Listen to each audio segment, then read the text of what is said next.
Hi guys, if you separated from the military and you desire to work in the federal government, then this video is for you. I retired last year after 20 years in the United States Army, and when I signed out on terminal leave, 3 to 4 days later is when I started working as a GS-13 in Washington, D.C. area. I'm going over 6 tips today that will help you attain federal employment. Tip number 1 is do not undervalue your experience. Regardless if you worked as the infantry, whether you are artillery, a human resource specialist, enlisted officer, or warrant officer, it doesn't really matter.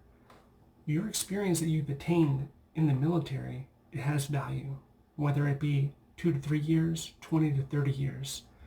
It's what skills have you attained and how can you translate them to benefit an organization in the federal government. So I hear a lot of people say, well, I need to get my foot in the door, so I'm going to take a GS-6 or a GS-7. Regardless if they were a sergeant major or a captain in the military, they're willing to take that sacrifice because they heard around the way, and you hear it in social media, it's okay, just get your foot into the door. Well, I believe that to be completely false. You do not need to make that sacrifice because your experience, as I said before, it has value. Tip 2 is to be able to relocate where the federal jobs are plentiful. So I'm in job series 0343, and as I'm making this video, there are currently 226 available jobs in that series in the Washington, D.C. area. However, in Clarksville, Tennessee, there's 5. So you have to weigh which area are you more likely going to get that federal job. It's not going to be in the small rural areas necessarily. You're going to have to go or be willing to go into the larger metropolitan areas where there happens to be more of those type of opportunities. 3, identify your hiring path. So there's multiple paths that will allow you to be competitive in the hiring process. You have your open to public, you have your veteran, and in veteran you have +5, +10, +0, depending if you have 30% disability or if you served in a deployment that you earned a campaign medal for, or if you just have any service, you can get the +0. So it's worth looking into, and I'll have the website listed below when it comes to choosing and selecting which path that you're going to look for these type of opportunities.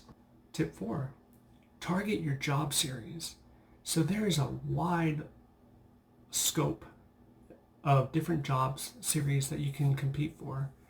Myself, I went with the 0300, so I'm a 0343, which is a management analyst. And you can easily parlay a lot of your administrative experience while you were in the military to compete for that type of job series. For individuals that have human resource experience, you would be looking at the 0200. And also, if you are seeking to do something in training, that would be the 1700 series. IT specialist would be 2210 series.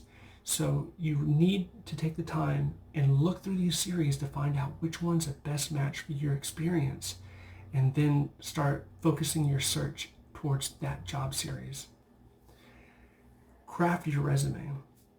Your federal resume should be unique to the position that you're applying, so you shouldn't use the same resume for each job announcement. Once you find a job announcement, you're going to look under the list of qualifications, and you're going to have your resume written in such a way that speaks to those qualifications. So if they're looking for an individual that has experience managing finances, then you need to mention that word for word on how your experience is appropriate. So if you're not qualified, I would encourage you not to apply because you will end up frustrated. And there's so much competition for each and every one of these positions that the first step that the human resource individual is looking at is they're going to get rid of anybody who doesn't meet these qualifications. So just make sure that you're meeting these qualifications. Otherwise, you're going to waste hours.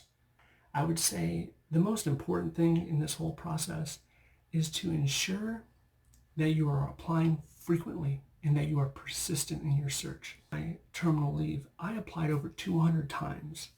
And in that 200 times, it ultimately resulted in 10 interviews, 205 offers. In that 200 applications, 55 of them weren't even reviewed. There was no feedback whatsoever on USA Jobs that says someone looked at it, or if I was referred or if I was not referred. There was nothing like that. So you have to have that resiliency to deal with not only rejection, but just not hearing back. Sometimes they do have somebody in mind, and you'll hear that often, that somebody will create a position at an organization or a department, and they already have somebody in mind. Well, you don't know that as an applicant. All you can do is apply and to continue to apply. And eventually you'll get that interview, and then you'll get that offer. So if this has helped anybody at all, please click like, and then leave any comments if you have any further questions, or if you want me to elaborate on a certain area, I'm more than happy to do that. Just leave me your feedback below. Thanks, and have a great day.